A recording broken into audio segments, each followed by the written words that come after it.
Hello everyone, welcome to this video. So today I'm going to be showing you my Adromischus collection. Usually you see them in the tour videos, and I was actually going to make a video last year, but I guess I just didn't. Things just kind of wrapped up and things happened. So I want to show it to you today. Unfortunately, I don't have that many left because one, I sold a lot of them, and number two, they're very susceptible to powdery mildew, and this just kind of die. Powdery mildew and fungus infection, and they just kind of die. So I want to show you mine right here. So these are my Adromischus. There's some plants over here, some other plants, so you've already seen those plants, don't worry. But these are the only Adromischus that I have left, and you'll see other plants too, like the sedums, discordias, conophytums, and also haworthias. But yeah, these are the Adromischus that I have left. And I really like these ones, and I wish I had a house because these are much better if you have them in a greenhouse. They prefer to be more dry than moist. They're very susceptible to powdery mildew, very susceptible to fungus infection, bacteria infection, and they just die. So being in an apartment, even when I had the fan on, they just also go kaput, right? When they were outdoors, perfectly fine. I water them twice a week, just like the other. Even in the shades, they were doing very well, right? Even in the shades, they were just doing very well. And in direct sunlight for a few hours, perfectly fine as well. But when they're indoor, it's a lot harsher. It's a lot more difficult to grow them. So that's why I haven't bought any new Adromischus. These are the only ones that I have left, and that's it. If they keep dying, unfortunately, I won't be renewing them or buying new ones unless I finally have a house, a greenhouse, to take care of all of these, right? Okay, so let's go through them. Unfortunately, I won't have all the names. If I remember the names, I'll put them on the little bottom just like I usually do. But yeah, so I guess we can start. This is one of my favorite one. This is an Adromischus, something with an H, Avios, something with an H. I forgot. I'm so sorry. But this is one of my favorite one because it is very round. It's very chubby. It's just like plump, right? So I have two of these, and then I may have a few backup of it. I'm not sure, but I do have another one over here, right here, just in case, because I really love them. They're Adromischus are one of my favorite succulent plants. If only I've had a house, or if I lived in California or anywhere that is more desert-like, it would be perfect, but unfortunately I don't. Anyways, and this one is called Night Reaper. This one, in the sunlight, it is a lot more darker than this. That's why they're called Night Reaper. It is a William clan hybrid. I believe it's called Adromischus marinae William clan Night Reaper, but I guess Night Reaper would just be short. The next one here, this is the Williams clan, South William clan, I believe. I've had this for a very long time. This one I've had for an extremely long time. I think about 4 or 5 years, maybe 6 years now. I think 6 years. And I've repotted once or twice. I haven't repotted it again after such a long time. It is a little dry. It is a little underwater because we are indoors, and I don't want to overwater these. They will kaput and die. I mean, the mix I put them in is like almost pure grit, and even then it just kind of kaput and die. So that is the South Clan William. The next beside it, it's almost exactly the same, but it's a little different. I know, I just love them. So they look very similar.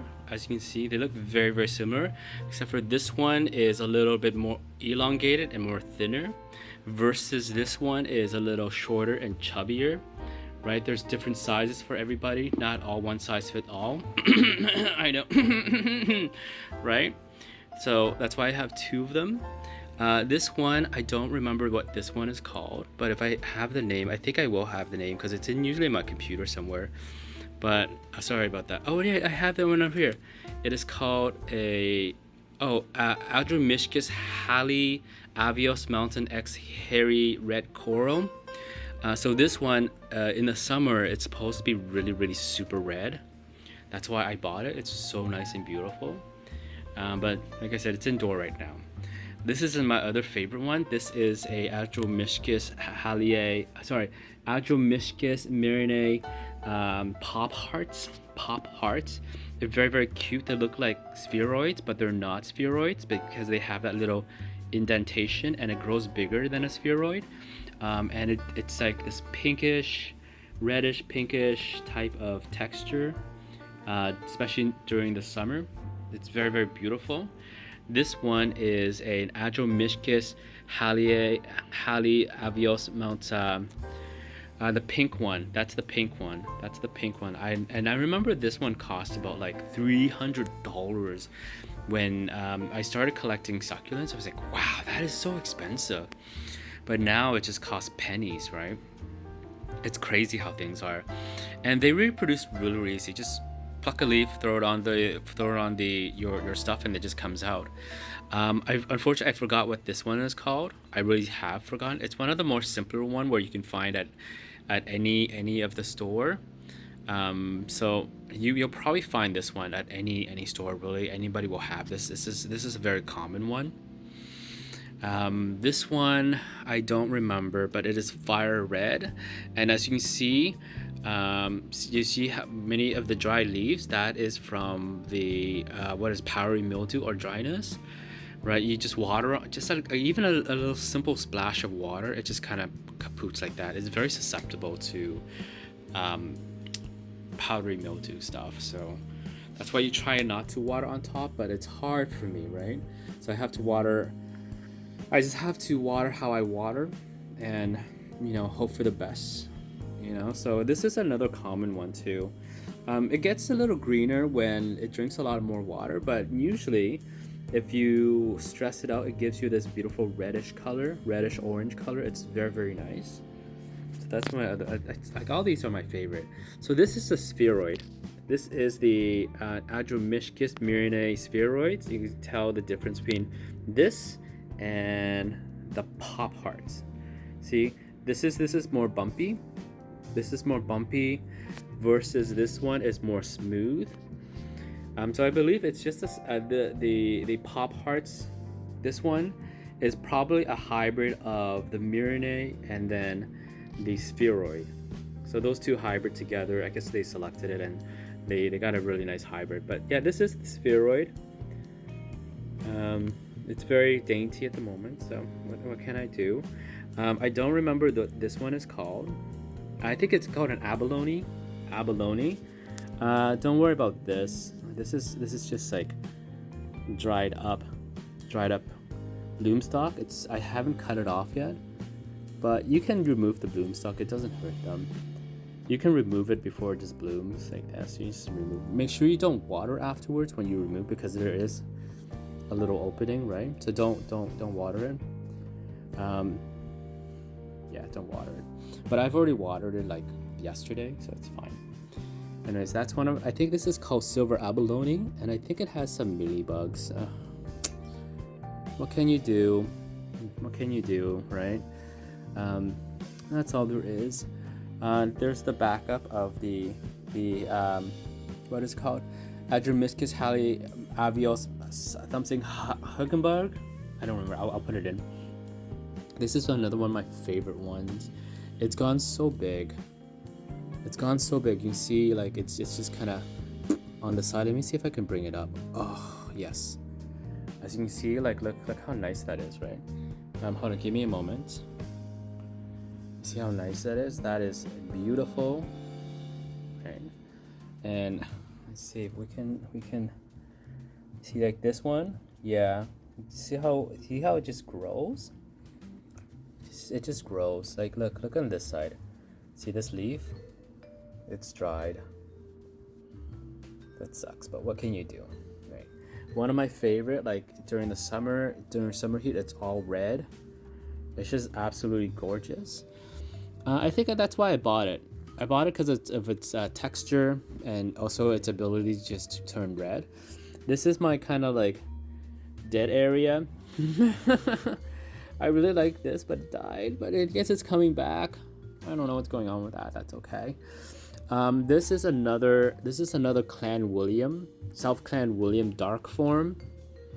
This one, I remember I bought this somewhere. I don't remember how I bought it, but it was really dark. But I guess that's as dark as it'll get with the light and the heat that I give it. And it's just like, I love how the codex is on the bottom, and then the stem here is just like, I'm just gonna lay down on the floor, whatever, right? This one, it's so nice. It's like very tree-like. Let me see if I can pull it up. Sorry. Yeah, see how the codex is on the bottom, the trunk. It's very nice. It's pretty old. I think it's 5 years old now. It's probably 5 years old. Don't remember the name either. I really don't remember their name. This is the Adromischus Murine something Kickenberg. I don't remember. I've had so many of these, and finally this one took. And it was one of my favorite ones to have when I first started collecting Adromischus, because it's just nice and bumpy. I love the texture. Hold on, I mean, if I can zoom in, can we zoom in? Yeah, see how nice the bumps are? They're just beautiful. I wouldn't recommend Adromischus if you are just beginning your succulent journey or plant collection. They are, I believe, more medium to higher level of care or expertise. Unless like they're one of the common one like this one, then yes, definitely get it. But if you're looking to collect more of the special ones or the more expensive one, I would recommend that you'd have more experience with the common Adromischus that they sell for like $5-10 in local nurseries, to start them, to try them out for a year or two and see if you have any luck with growing them. And then if you have luck with growing them, buy one. Don't buy like 10 at the same time. Buy one and see if that grows and grows, because like it can be very, very finicky, and it could be very, very, very difficult to grow them. Sorry, I'm yabbering on. This is the Brian Mackin. I remember when this came out, so expensive too, but now it's just like, it's just nothing, right? I like these ones. So this is a cultivar from Brian Mackin. That's why it's called Brian Mackin. I found it. Let me okay. There we go. There you go. That's a beautiful one. It's getting so big now. I should remove these bloom stock, but I like them. Just pull them out like that. And I think it has some bugs in it. I stopped caring about bugs, especially indoors. Once they're outdoors, we just like spray them with water, and they're all gone. And we'll leave like the insects too, and the other mites outside, and then they'll just eat them all. This one is a Adromischus Avios Mount something. Alexander. Do you see? It's sometimes it's very hard. They're all like their names are sometimes, it's just hard to remember. But yeah, so that is my Adromischus collection. I'm sorry it's so short, but like I said, I've had a lot. I've just sold a lot of them, and a lot of them also died at the same time. So it was frustrating at a point where, when you start out with this beautiful collection and then it just starts dying, it's just heartbreaking. But I've had a lot of luck with these ones that remain, so I'm just gonna, they'll just be as is. And if they do end up dying, I'm not gonna cry a river about it. I'm just gonna move on. And I hope you guys do the best. If you do have any Adromischus, that you have a lot of luck with them, right? Because they are beautiful. They're just enchanting. That's why I have them in my collection. Anywho, thank you so much for watching, and I hope you guys enjoy all these videos. Thank you so much again. I believe we're doing the orchid show with the next video, and I'll see you guys later. I can update you guys probably on the Haworthias and aloes next. and then Sansevieria, because we're about to do another year. And that's it. Thank you so much again. I'll see you guys later. Love you. Bye. Mwah.